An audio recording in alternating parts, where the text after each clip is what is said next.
Good morning Pilipinas, 5:12 ayon sa Philippine Standard Time at kasama niyo po ang Panahon TV ngayong Tuesday morning. Mga kabayan, dahil nga po sa mga sakunang ating nararanasan, mahalagang meron tayong pine-prepare na emergency kit nang sa gayon anumang oras lagi tayong handa. Panoorin po natin kung ano nga bang mga laman ng emergency kit sa paating Project Dina video.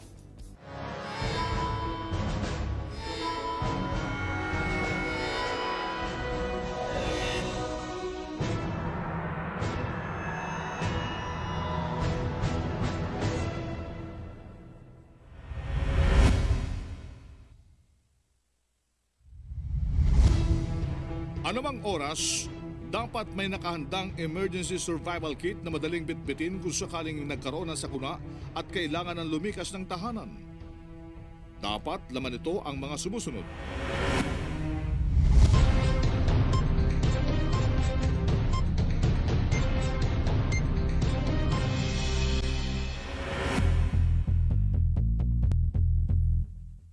First aid kit na naglalaman ng mga gamot para sa lagnat, LBM, sugat at iba pa. Flashlight, kandila, posporo, baterya at pito. Radyo at baterya. Inubing tubig sa saradong lalagyan. Mga kailangan ng mga sanggol, matatanda at may kapansanan. Ready to eat na pagkain na maaaring tumagal ng 2 araw. Kumot, malinis na damit, kapote, bota, tsinelas, tissue at sanitary supply. Lubid, dyaryo at matibay na lalagyan ng mga mahalagang bagay.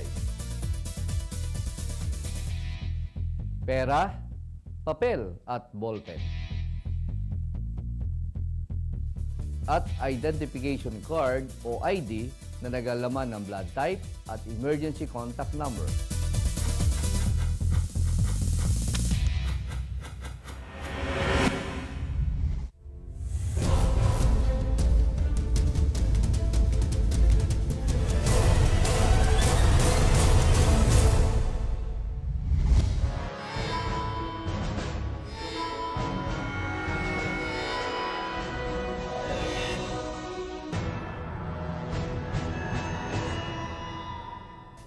At yan nga po mga kabayan, natunghayan po natin sa ating Project Dina video kung ano nga ba ang dapat na laman ng isang emergency survival kit. Mga kabayan, dapat pine-prepare po natin ito at all times, no? Hindi lang sa panahon ng bagyo o sa panahon ng sakuna. Para anumang oras, lagi tayong handa at hindi po tayo malalagay sa peligro.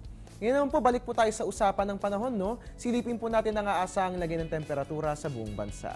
Unahin po natin sa Luzon, mataas nga po ang aasahang temperatura sa SBMA. Meron po tayong 23 to 32 degrees Celsius. Magiging maaliwalas ang ating panahon dyan, habang sa Baguio City po mababa pong temperatura. Meron tayong 15 to 21 degrees Celsius. Asahan po natin ang isolated light rains na dulot po yan ng northeast monsoon o hanging amihan.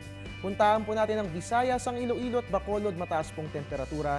Meron tayong 23 to 31 degrees Celsius. Kaya nga lamang po, no, asahan po natin dyan ang rains with gusty winds na dulot po yan ni Bagyong Zoraida. Habang sa Tacloban po, mababa ang aasahang temperatura. Meron po tayong 23 to 30 degrees Celsius. Makaaasa rin po tayo dyan ng maulang panahon. Puntahan po natin ang Mindanao, Metro Davao at Cagayan de Oro. Mababa po ang temperatura. Meron tayong 23 to 31 degrees Celsius. Magiging maulan din po ang ating weather dyan. Habang ang Zamboanga po may pinakamataas sa temperatura. Meron tayong 23 to 32 degrees Celsius. Asahan naman po natin ang rain showers or thunderstorms dyan.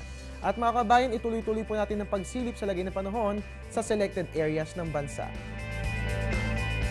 Sa Rojas po, mataas ang temperatura. Meron tayong 26 to 30 degrees Celsius. Habang pinakamababa po sa Calapan, Oriental Mindoro, meron tayong 23 to 29 degrees Celsius.